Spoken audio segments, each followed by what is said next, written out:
Good afternoon, everyone. I'm Linda Sunnan, Manager of Public Programs at Illinois Holocaust Museum and Education Center. On behalf of our CEO, Susan Abrams, our Board of Directors, the staff, and the volunteers, I am honored to welcome you to today's Lunch and Learn. The Illinois Holocaust Museum's founding principle is remember the past, transform the future.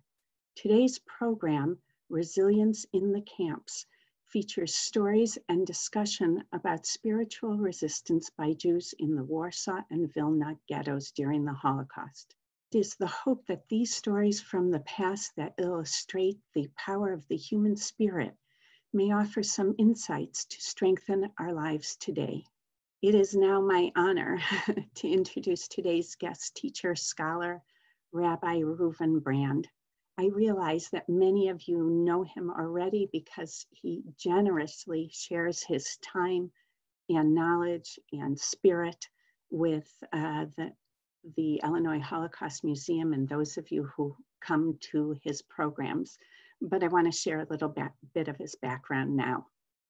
Rabbi Brand is the Rosh Kollel of Yeshiva University, Torah Mitzion Kollel of Chicago. He was a member of the Bella and Harry Wexner Kollel Elyon at Yeshiva University, where he received his ordination from its affiliate, Rabbi Isaac Elchanan Theological Seminary. He holds a master's degree in Jewish education from the Israeli Graduate Program of Education and Administration, and a BA in history from Yeshiva University, from Yeshiva College. He also studied at Yeshivat Kerem B'Yavne in Israel. He has published several articles on Talmudic topics and edited 3 different volumes of Jewish scholarship.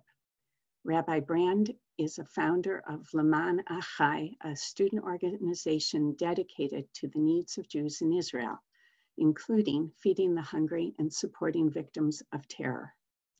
He has served as scholar in residence and directed educational programs in communities across the United States, in Europe, and in Australia. Rabbi, we are thrilled to have you here today. Welcome. Thank you very much for that very gracious introduction. I will say probably that the greatest introduction for this group that is important to note is the opportunity that I have had in recent years to be a welcome guest at the Illinois Holocaust and Education Center. For those people who are joining this call who don't know, the museum does an incredible job of educating both the adults and many students, kids, in our Chicagoland Jewish community, in our general Chicagoland, our Illinois community, but even beyond that, people come from around the United States and around the world, and to have this resource in our community is really amazing. I see on this call, there are lots of people, friends of mine from the museum, and I welcome you back to our learning session, and I see lots of people who are not familiar to me, but I look forward to meeting you over the course of this opportunity, even though I can't see you, but at least you could see me. Welcome to my backyard. I figured that today was a good opportunity to just get a little bit of a change of scenery. I'm not in the museum. I'm right here in Skokie, Illinois. It's a beautiful day outside, and I thank you for joining me. Our goal in these 2 sessions, today and then please God, in a month from now, is to explore resilience. Today, we're going to explore resilience in the ghetto, and in the future, we're going to talk about resilience in the camps. And it really fits with what Linda was talking about in terms of how we take that historical lens and apply it to our lives today and inspire us. So we're going to explore several themes and stories together, and in the hopes that each one of you will be able to take a piece of this and apply it into your lives. It'll resonate with you in some way. For those of you who are old friends, you know that I'm not a Holocaust historian. I'm not an expert. I'm just a student of the Holocaust.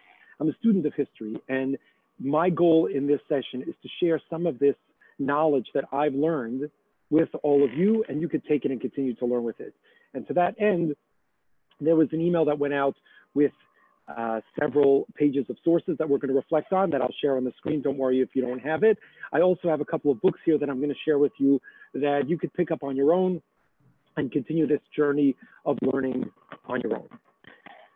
The best place to start, I think, if we're going to have a conversation about resilience in the ghetto is to understand, what does the word resilience mean? Great. Okay, so our goal is to really drill down on this and think about, what does it mean practically when we talk about the ability to recover from or to adjust easily to misfortune or change. I don't think we could imagine a more difficult, tragic, and I mean, it's even difficult to imagine the scope and the nature of the destruction and the suffering of the individuals, the person, the family, the community in the Holocaust. So they were facing the most unimaginable terror and destruction. And yet, what we can find and what we're going to explore together are examples of resilience. The ability to, in the face of really this unimaginable horror, to find ways to exist in that space, to be true to their inner selves, to what their values are, who they are as people, to recover and adjust. And we're going to do this through a specific lens, through a spiritual and religious lens. We're going to look at this, and this is something that in the museum we've had the opportunity to do in conversation with members of the Jewish community and the broader community, observant people, religious people, spiritual people, non-religious. This is a lens through which we can all be inspired on a human level. So let's take a look at some examples of resilience, spiritual resilience, that can inspire us and demonstrate how Jews, and we're focusing specifically on Jews, although they're not exclusively, but that's the primary story of the Holocaust, were able to adjust, not necessarily easily, but to adjust to misfortune or change. To do that, I want to start in the Warsaw Ghetto with this man who you see on the page in front of you. Can you see Rabbi Reuven Brand and his papers? We do. You're a little crackly still.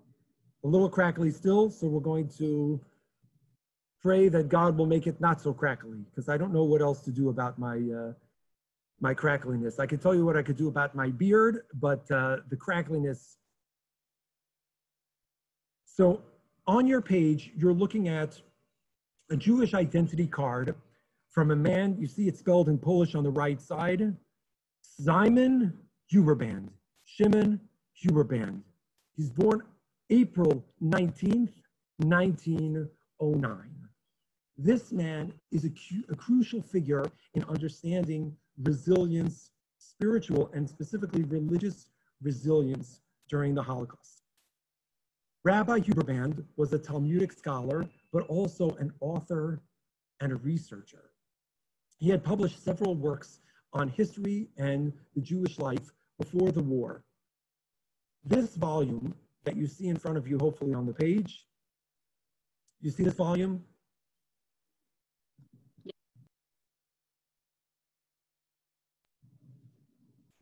Yes, we do, Rabbi. Great. So you see this volume. This is a volume that anybody can buy. It's available now in bookstores and online. It's called Kiddush Hashem, Jewish Religious and Cultural Life in Poland During the Holocaust. This gives us, this is the work of this man, Rabbi Shimon Huberband, which gives us a unique, singular perspective on religious life, on spiritual life in the ghetto, in the Warsaw Ghetto, which is what we're focusing on today. If you look on your screen right now, you see a copy of a volume. This is a used book that I picked up in the Milwaukee airport, which we used to travel through on occasion years ago, and they have a great used library. If you ever happen to be in the vicinity of a used library, don't listen to the people who are around you, whether it's a spouse or a child who says you have enough books. You don't.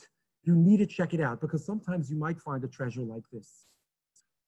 This is the diary, the journal of Emmanuel Ringlebloom. Emmanuel Ringlebloom was the head of the Oneg Shabbos archives, the archives of the Warsaw Ghetto. He had over 24 scholars and individuals who were busy transcribing, writing down what was transpiring in the ghetto as it happened. These are contemporaneous documents which were held in metal milk cartons, most of them, and buried under the ghetto. When they were unearthed several years after the war, they shared light on what was happening to Jews at the time in the ghetto. This is not somebody's memory from after the war, which has a whole set of questions and worthy analysis. This is a document, these are collections of documents that are written at the time. The word Oneg Shabbos means the enjoyment of Shabbos. There's actually, this year, I forget the name of it. I think the museum showed it. There was a new documentary film about the Oneg Shabbos archives. I believe it was made by Steven Spielberg's sister. I forget the name of it. You can Google it. The Oneg Shabbos archives was interested in documenting for posterity what life was like for Jews in the ghetto. So here is, if you want to know what was going on at the time, this is one place to look. In addition, there's another contemporaneous document that you should be aware of that also you can purchase online. In addition to the notes from the Warsaw Ghetto from Ringlebloom, this is a very important diary. It was written by Chaim Kaplan, who was killed by the Germans, but he also was able to bury this scroll. It's called the Scroll of Agony. So you have chroniclers, you have people who are documenting what's going on in the ghetto. One of the members of the Oneg Shabbos archives is this man, Rabbi Shimon Huberbrand. But his task was not to be a regular general chronicler. His task was to chronicle the religious life of Jews in the ghetto and during this wartime period before he was killed in 1942. This book that you're seeing on the screen, called Kiddush Hashem, Jewish Religious and Cultural Life in Poland During the Holocaust, is a translation of his handwritten notes. What you're looking at on the right side of the screen, Wendy or Linda, can you see, or Megan, can you see this piece of paper, the printed piece of paper that's a little bit frayed? Yes, we can, Rabbi. Great. This is an actual Xerox copy of Rabbi Huberbrand's notes in Yiddish about what religious life was going on in the war. I have a debt of gratitude that I owe to Yad Vashem in Israel and Jerusalem, where I had the opportunity, and anybody can do this. They open their doors to anyone and everyone. You could just walk into the archives and say, you'd like to see a Xerox copy of this. You can actually get your own copy of the original Yiddish words. You can feel, you can see on your paper what it was like to be described in the ghetto. So Rabbi Huberbrand is there, and he is describing for us in this book called Kiddush Hashem. The words Kiddush Hashem means sanctifying the name of God. That's another way of referring perhaps to spiritual resilience, the ability of Jews to recover and change through their situation of misfortune. So for example, let me give you one example that he mentions in this book. There is a practice that many of observant Jews have, which is called an Eruv. The word Eruv, literally, it's a Hebrew term which means to connect, to combine. If you have, oh, Linda's popping in the chat. Here's the link to the Oneg Shabbos archives. Great. If you have a Jewish community and you want to carry on the Sabbath, on Shabbat, from one home to another, there is a rabbinic restriction against doing that unless you get together, unless you form a personal community with that neighbor or those groups of neighbors in your community. Well, one way of doing that is sharing food. So to create an Eruv, which some of you may have heard of, you collect usually matzah or bread or any a bread that's going to last for a while. You put it away and you share it among all the people. So there's a box of matzah, but there's also an enclosure. There's a physical boundary that encloses, and this is for a longer conversation, but in many municipalities and towns in Europe, they had these special enclosures around their cities like we have today here in Chicagoland, which is a series of poles and wires and doorways and barriers, fences, highway fences. Well, Rabbi Huberbrand describes that when the German panzer divisions rolled into Europe, they knocked down the Eruv, the connection that had created that community. But don't worry, he says, when they built the ghettos, now all of a sudden there was a mini Jewish community and everybody was able to carry on Saturday from one house to the other. You might think, what a small example, why is that significant? But that is a tiny example, one of tens of thousands of innumerable examples of resilience, of being able to adapt to a new circumstance. Before the war, this is how we observed the Sabbath in one way. Well, it's going to be a little different, but we're still committed to doing that nonetheless. Doesn't mean everybody, but there were countless examples in this book. There are countless examples. Kosher food. He describes firsthand, remember, this is not after the fact, this is not secondhand, this is firsthand at the time. He describes how there were Jewish butchers, ritual slaughterers who were known as shochtim, who were in the ghetto, who were slaughtering in basements, clandestinely risking their lives for Jews to be able to eat kosher meat. Because there were some people in the ghetto who were able to afford to buy meat, yes. And if you look, Yad Vashem and the Illinois Holocaust Museum and the Holocaust Museum in Washington, the museum in Washington and Yad Vashem have extensive, amazing collections of photographs that you can find, and you'll see the most gut-wrenching, heartbreaking visions, pictures from the ghetto, where you see children who are completely emaciated, lying, dying in the streets. But there are also stores that are open. There are people who are buying and selling. It's resilient to be able to say, we're going to continue to eat kosher meat right under the nose of the occupiers. I'll give you one more example from this volume before we'll pause for a question. Married Jewish women, as part of family life, when they're in their childbearing years, traditionally observe a practice called mikvah, where it's not exclusive to women, but this is primarily a women's practice, where they immerse themselves, women will immerse themselves in a ritual bath at a particular point in their cycle. Well, this was very common before the war. Think about Warsaw, 400,000 Jews. They had many, many ritual baths, mikvahs for men and for women. Women's mikvah usage is usually at night. What happens when mikvaot are closed? You can't use them. What happens when there's a curfew? So Rabbi Reuven Brand describes that there were scores of women who would apply for special certificates to take a train, to use a train pass to get to a local nearby village where the mikvaot, where the ritual baths were still open, whether it was Rembertov or Pietrikov or Piaseczno or other small towns nearby, even though these women were mocked, because when the Gentiles in those neighborhoods found out why they were taking this trolley, they were often made fun of.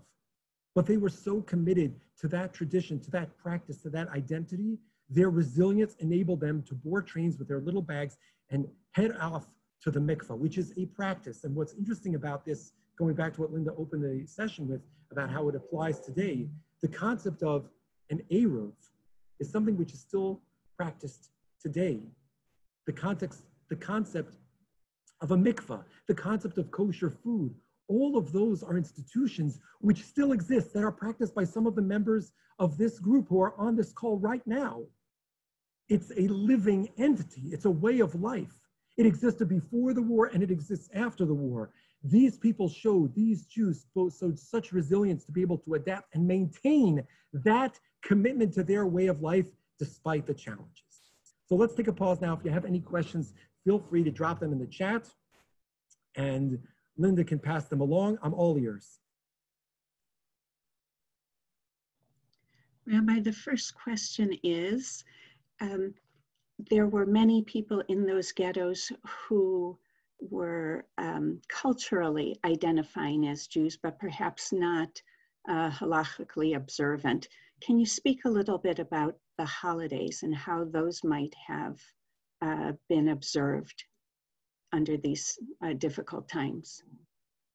So it's interesting, great question. The question is about people who were culturally observant. So there are a lot of different experiences that people had. And I think it's important to note that what I'm presenting here is one slice of a broader picture, and that you can't overstate or generalize one person's circumstance to another. You know, Rabbi Reuven Brand talks about in this volume about the experience of Rosh Hashanah, Yom Kippur, the high holidays in which you had people who were under the threat of German onslaught. There were no ghettos yet. The ghetto wasn't established in Warsaw until the fall of 1940.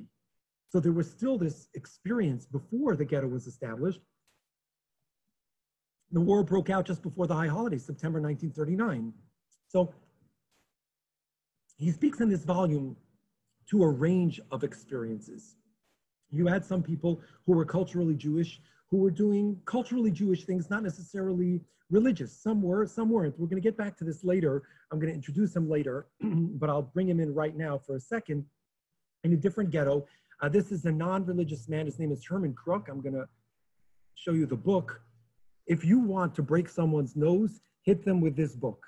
This is the perfect thing. It's called Last Days of the Jerusalem of Lithuania, Chronicles from the Vilna Ghetto. It's like 700 pages, hardbound. This is a very serious book. And he talks about his experience during the holidays, talking specifically in the case that I'm referencing is about the evening of Simchas Torah, of the holiday celebration of Sukkot, at the end of Sukkot, where he went to a Bund gathering, although we're going to come back to that a little bit later. So I think you've probably had a wide range of people's experiences based on where they were. I will say also, just from a very different context, there was a rabbi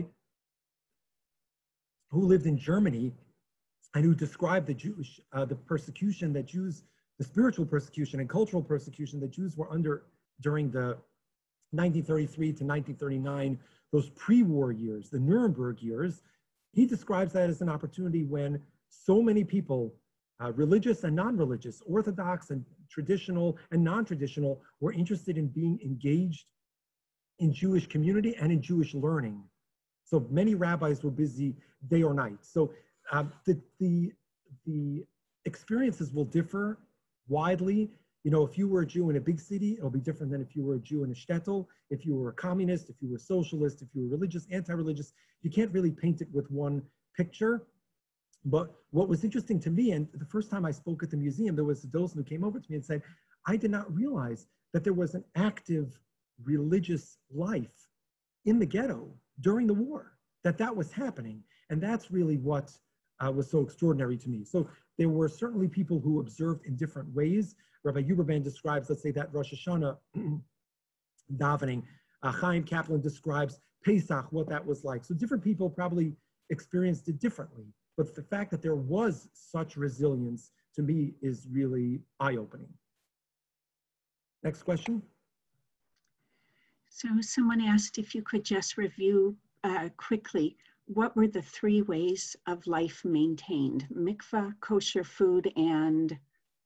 We talked about mikvah, we talked about kosher food, we talked about Sabbath observance. He has an entire discussion, Rabbi Brand does, about Sabbath observance. And those are just 3 examples of countless, of many. There was a rabbi, some of you on this call session know that we've talked about him many times, and this is not on our menu to talk about, but I can't help it, because he was such an important figure. I'll mention his name, you can Google him later. His name, one second, let me turn that off, was Rabbi Menachem Zemba. Rabbi Zemba was also in the Warsaw Ghetto, and he was one of the preeminent, most influential rabbis of pre-war Europe. He was killed during the Warsaw Ghetto uprising on Saturday, on Shabbos Chol HaMoed, in the middle of Passover. But you should know that Rabbi Zemba, he had to move apartments different times. Some of you are familiar, these apartments, they had 25 people living in an apartment in the Warsaw Ghetto. At one point in the fall, he was in a top floor, 5th floor apartment, and he busted a hole in the roof, and hundreds of Jews paraded through his apartment. Why would they do that? Because by breaking the roof of his apartment and leaving just wood shards, he built a sukkah. A sukkah in the middle of the Warsaw Ghetto, out of an apartment building. And hundreds of Jews paraded through to experience a little taste of Sukkot. So there are countless examples. One more question and then we'll move on a little bit. Yes. Sure. Can you speak a little bit about emunah, faith, and tikva, hope?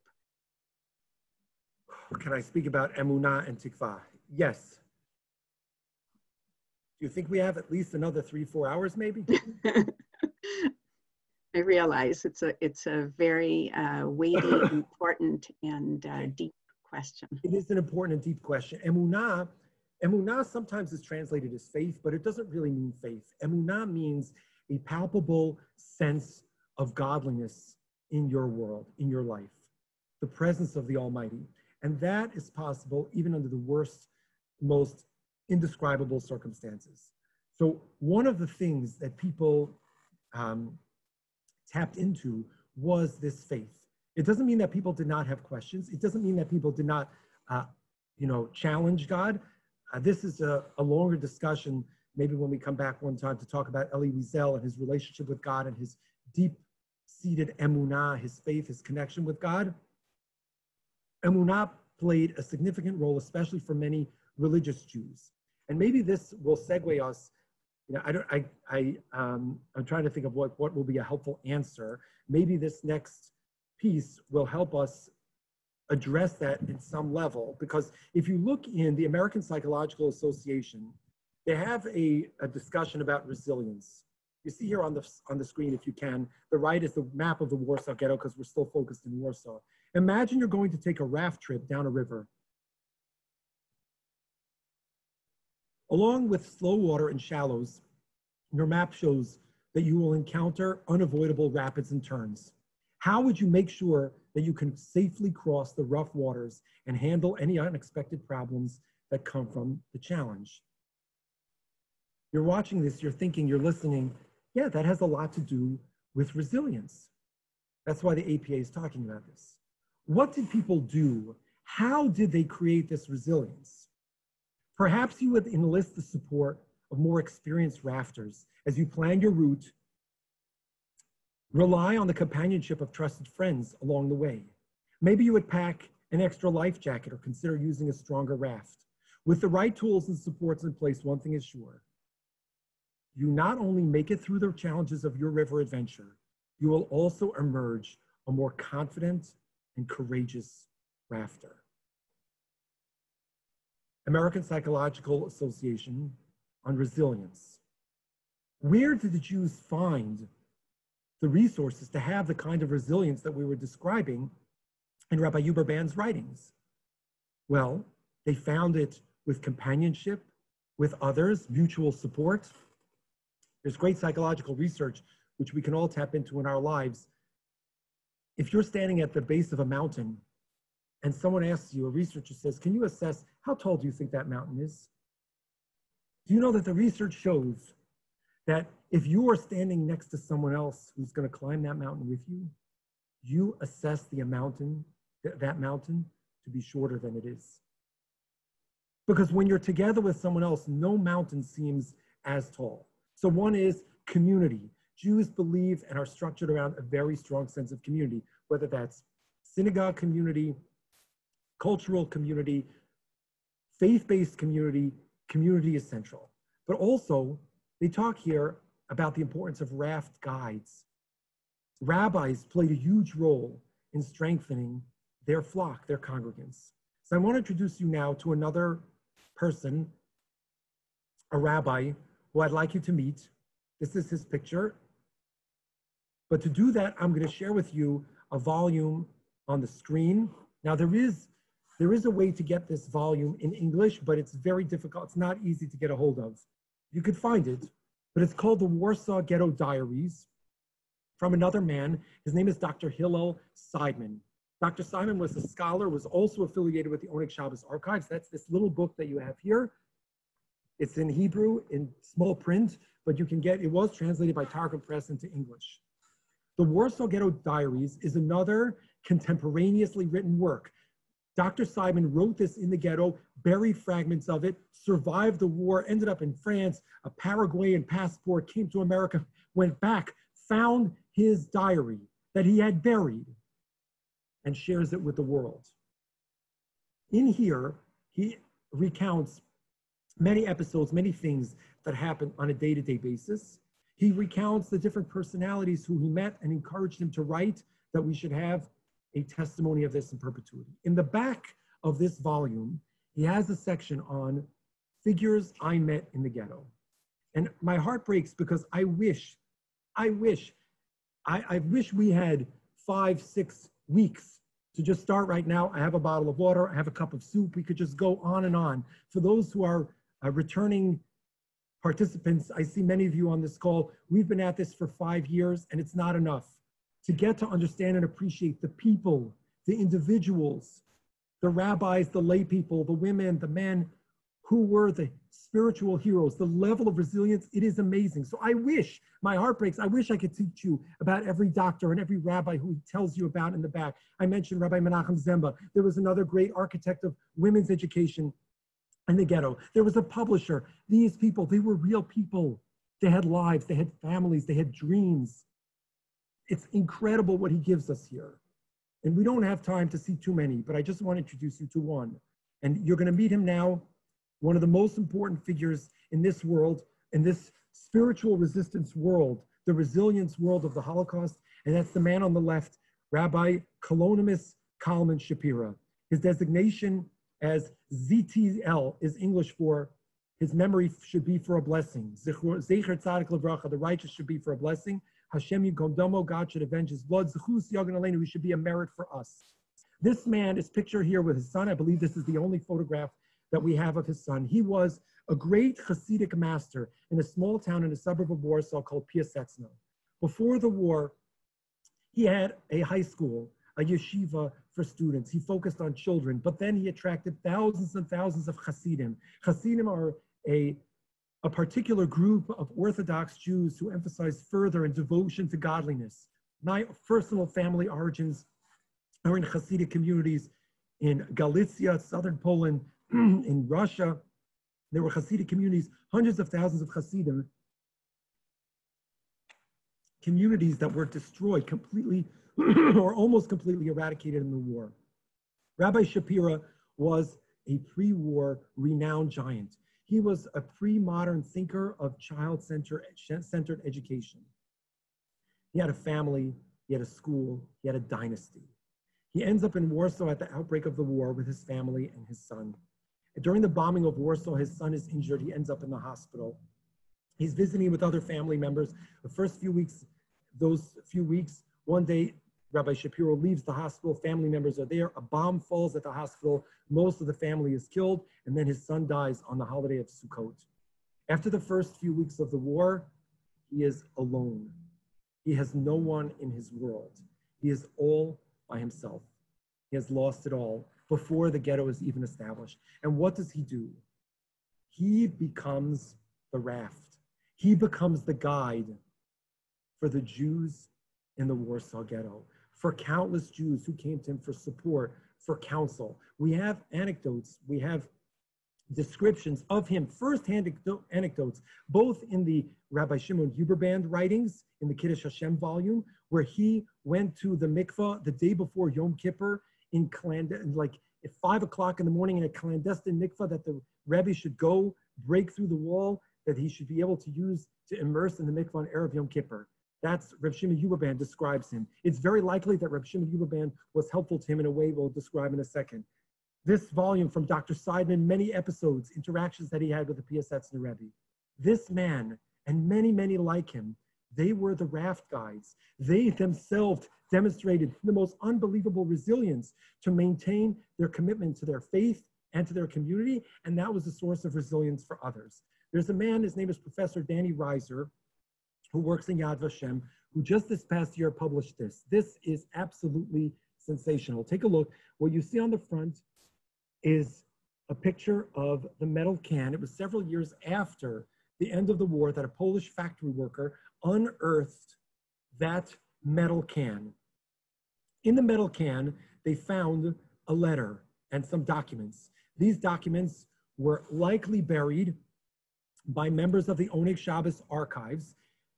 The Oneg Shabbos archives, remember, had Rabbi Shimon Huber Rabbi Huber connected to Rabbi Shapira. It's very likely that in January of 1943, Rabbi Shapira gave his writings to Rabbi Huber who buried it with the Oneg Shabbos archives. And on the front, you see this. Can you see this, Wendy and Linda? Can you see this Yiddish handwritten page? Yes, we can. This is Rabbi Shapira's own writing. It's a call from the Warsaw Ghetto 1943. Whoever finds these documents, said Rabbi Shapira, could you please return them to any rabbis who are living in Poland? And if there are no rabbis in Poland, I have a brother. He had a brother who was known as the Admor Chalutz, a religious Zionist Hasidic master. Please send them to him in Israel so he can publish them. Here's Rabbi Shapiro. What is he publishing? You won't believe it. he is publishing sermons, Shabbat sermons that he delivered in the ghetto to the Jews of the ghetto at that time. Is there any greater resilience than to have his entire family destroyed and yet be able to stand up and give strength to others? He never in a single place mentions the word Germans or Nazi. He transcends that reality and talks about suffering and hope and faith and struggle. Danny Reiser put together a 2-volume set, and you could see on the screen mimeographed sheets. You actually see, if you could see it on your screen, I'm holding it open for you, the actual handwriting of the Piasetzner Rebbe, of Rabbi Colonimus, Colin, Shapiro. This is what he wrote in the ghetto. And during that winter, 1942, 1943, you could see on certain pages where the Rebbe, you know, you see how scrawled it is because he didn't have easy access to paper. He went back and he edited it and he wrote it down and he said he wanted it to be published for generations.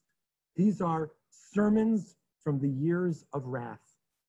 Could you imagine that there was a rabbi who had the resilience to deliver sermons and give other people strength in that time?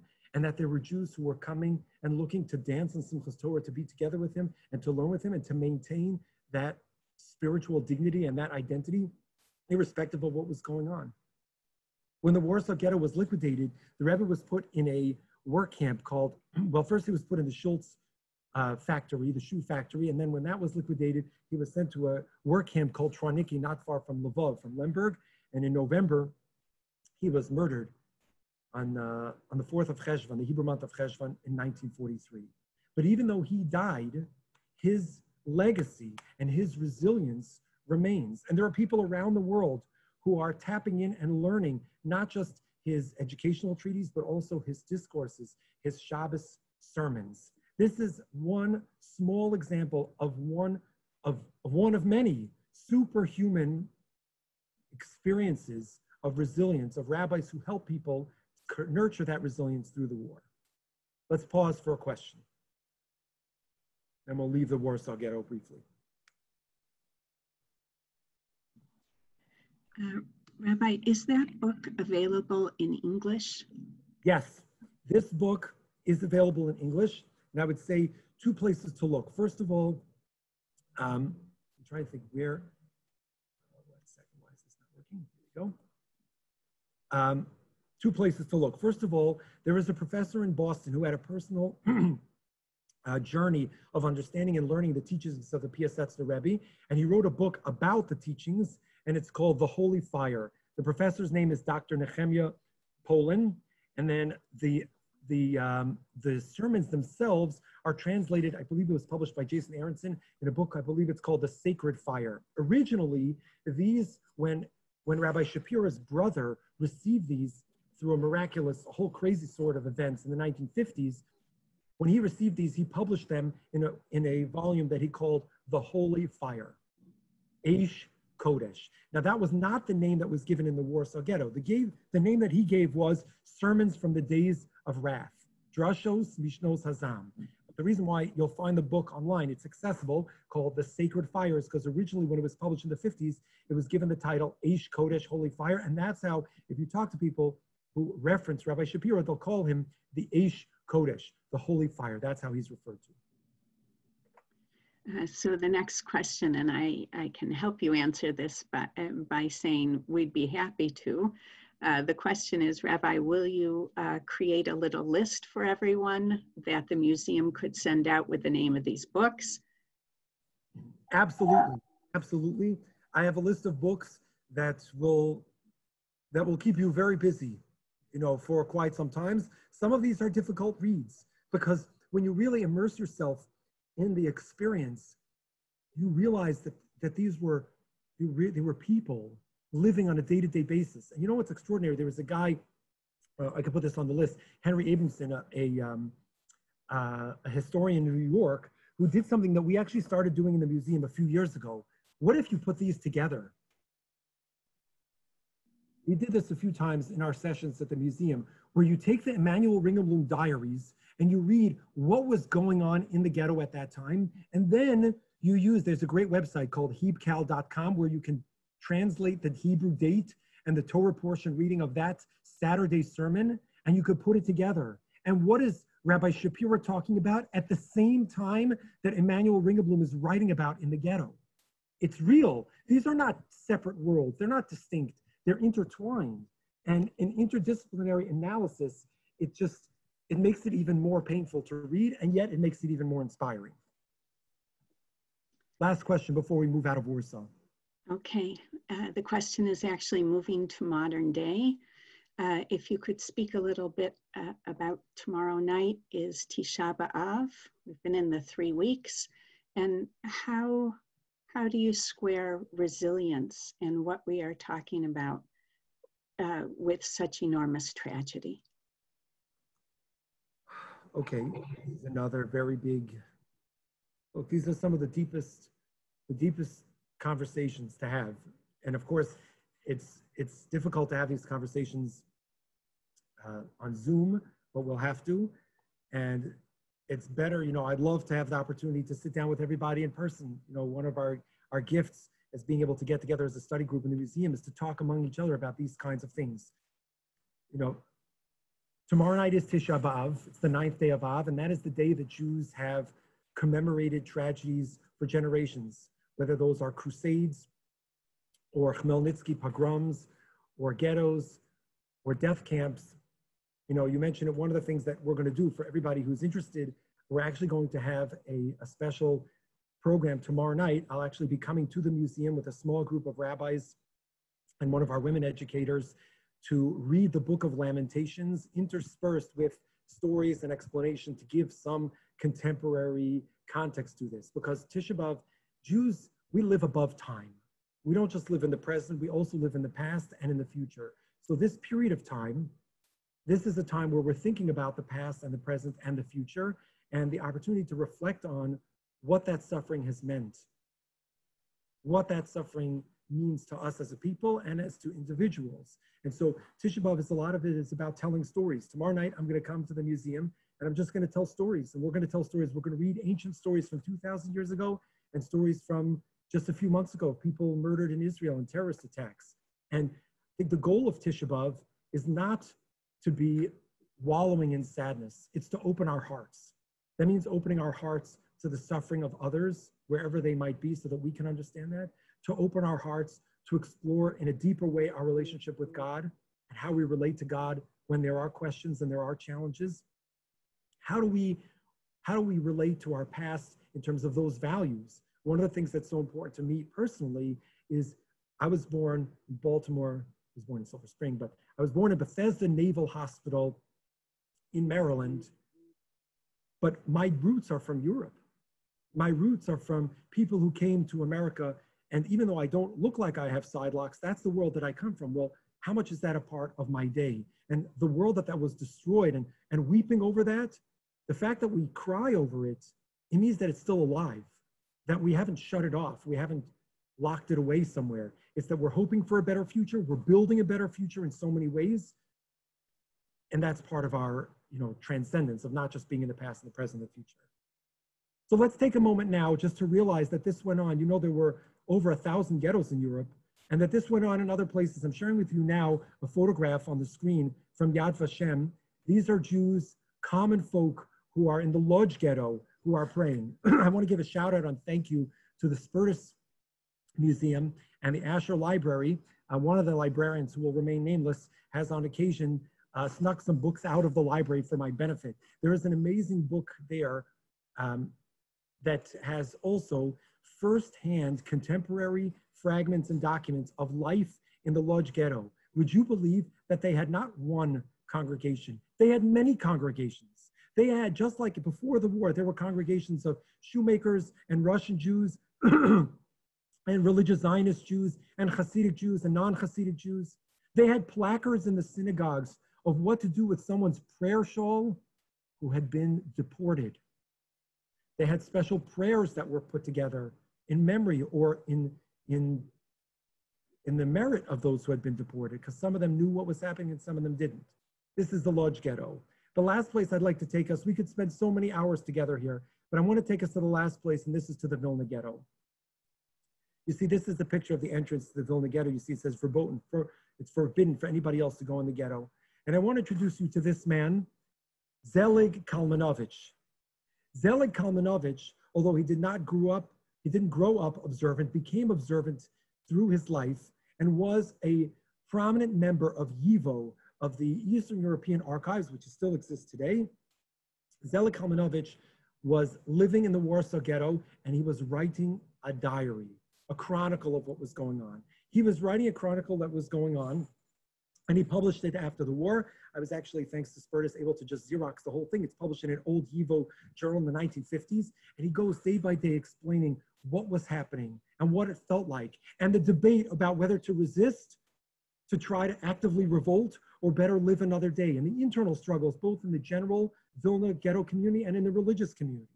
But what's fascinating is that you could put this document, Zelig Kalmanovich's diary, together with Herman Crook's diary.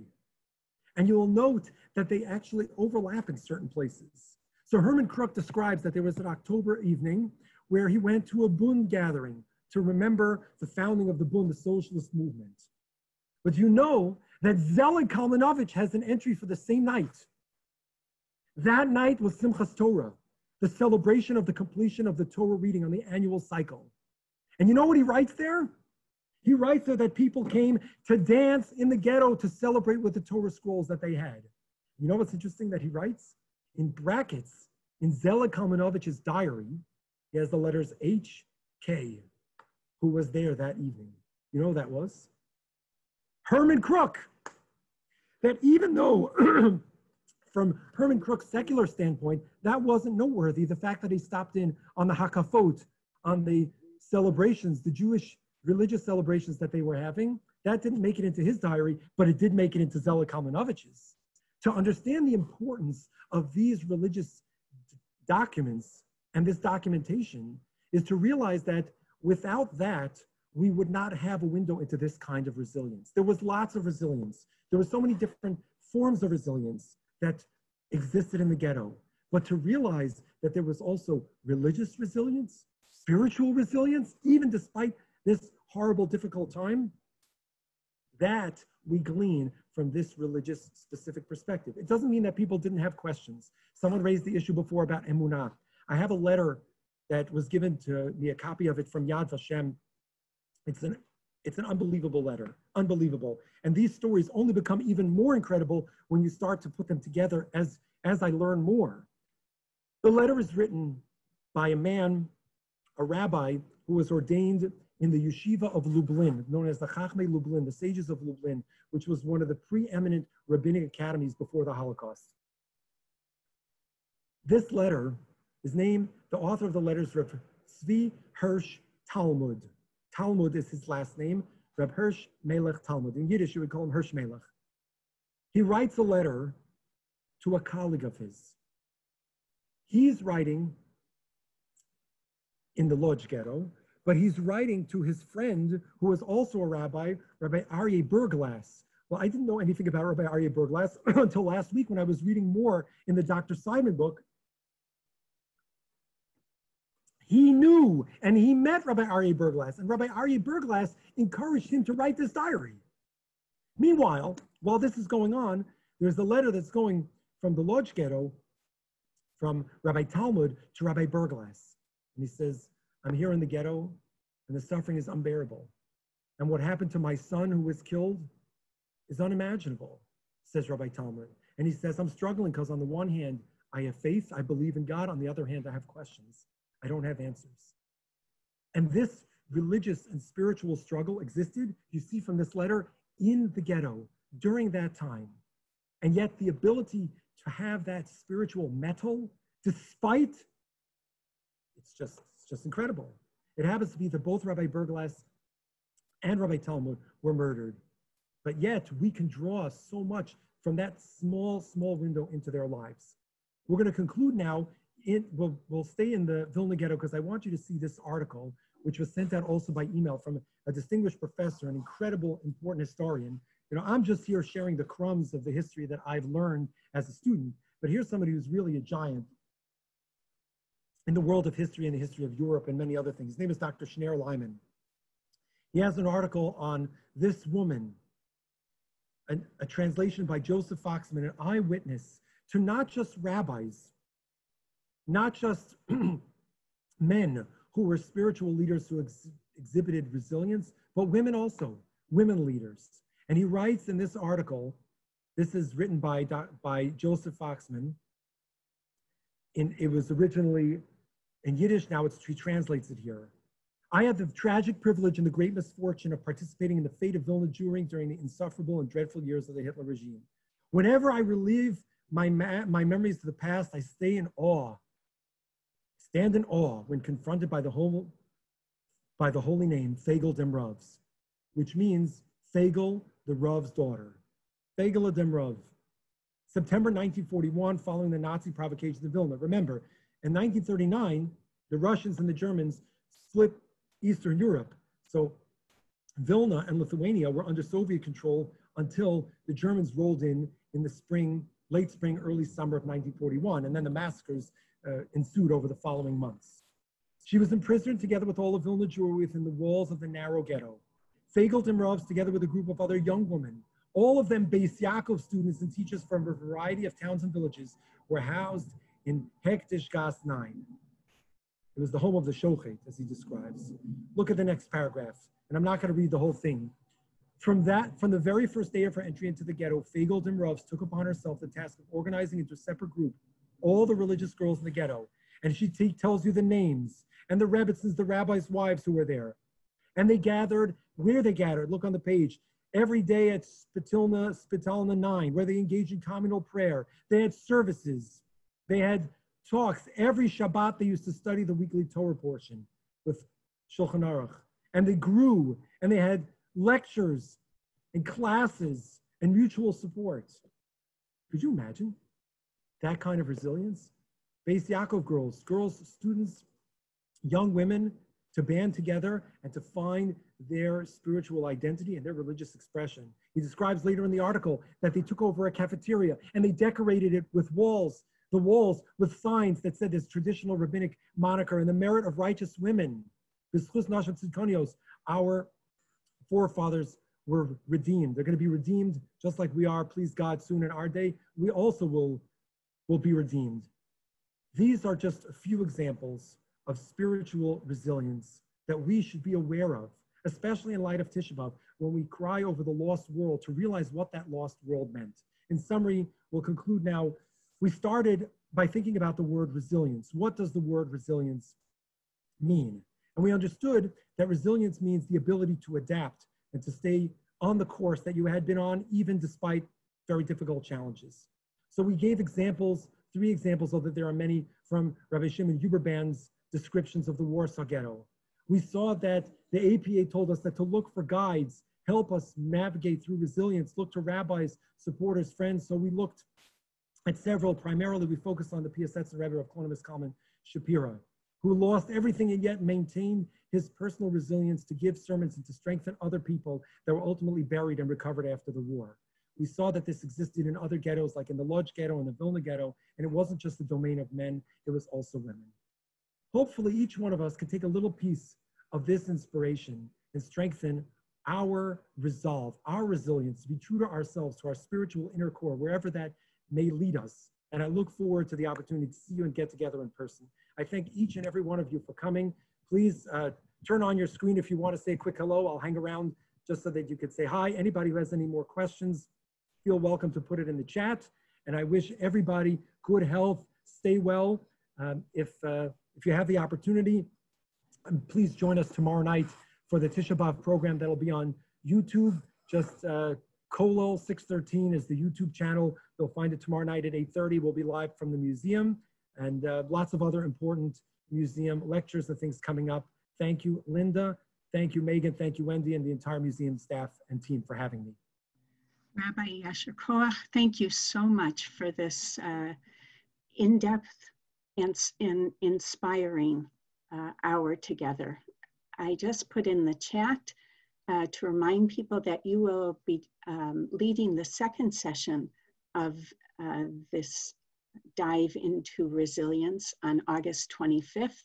You can sign up through our events page, And the last, and just thank you so much. I do want to mention that our museum doors are now open to the public. We are open Wednesday through Sunday, 10 a.m. to 5 p.m. For more details on how to purchase tickets and how to see our commitment to safety and COVID policies, please go to our website. And thank you, Rabbi, that you're going to hang on for a few minutes, and we'll give everybody a chance to say hi, as you asked. So even though our formal program has ended, Linda, were there any other questions that came in that Rabbi Brand maybe could answer for anyone sticking around? Bruce asks, do you think American Jews will be tested for resilience as our European Jews were tested during the Holocaust? And how do you think we would fare? Okay, I'm not a prognosticator. I do think that we're challenged every day. We're challenged every day in different ways, whether it's with challenges from the outside of anti-Semitism. We're challenged every day to be true to ourselves. You know, whether that's from a value standpoint, from a perspective standpoint. So I think American Jews, we're blessed. We're living it good. You compare it to Jewish history, you know, you're going to look on Tisha B'Av, you're going to see it's not so pretty out there. So we have it good, but at the same time, we're tested in different ways. And I think we have to figure out who are we and what is our perspective on life and how do we bring that to the fore. You know, we believe in a vision for humanity. We believe in certain universal values that Jews have championed since time immemorial, and making sure that those values are ever present and are focused in the middle of our circle is an ongoing challenge, I would say. Oh, thank you for that. One last one. We're Orthodox Jews as involved in armed uprisings as more secular Jews. Is that another way of resilience and resistance? That's definitely true that there were Orthodox Jews who were involved in armed resistance. The museum over the summer just rehabbed the, I don't know, is that the right word? Rehab, they just redid the exhibit. So for those who are familiar with it, who haven't been there since last summer, there is now a whole new section after the death camp section that is devoted to armed resistance. There were a lot of Jews who were involved in armed resistance, like Rabbi Menachem Zemba, who we mentioned earlier, was a halachic, a religious authority who supported the Warsaw Ghetto uprising, but there were many who were not. And this goes back to something which is documented in Zelig Kalmanovich in his diary, that there were many Jews, and particularly many religious Jews, who felt that it was better to try to just survive one day at a time than risk losing everything and being killed instantly by revolting. And this was an ongoing conversation. It's rooted in Jewish law and old Jewish discussions, halachic Jewish law discussions about risk averse versus risk acceptance from a healthcare standpoint. And so there were many Jews who were opposed to active resistance because they thought that would mean instant death, and they would rather just try to hold on one day at a time. So it's an important part of the conversation. All right, everyone. I bless you all. You should stay well. Love to everybody. Be healthy. Stay safe. Stay sane. Thank you for joining. And thank you, Wendy and Megan and Linda, for making this happen. Have a great day, everyone. Thank you, Rabbi. We'll see you soon. Look forward to seeing you soon. Take care.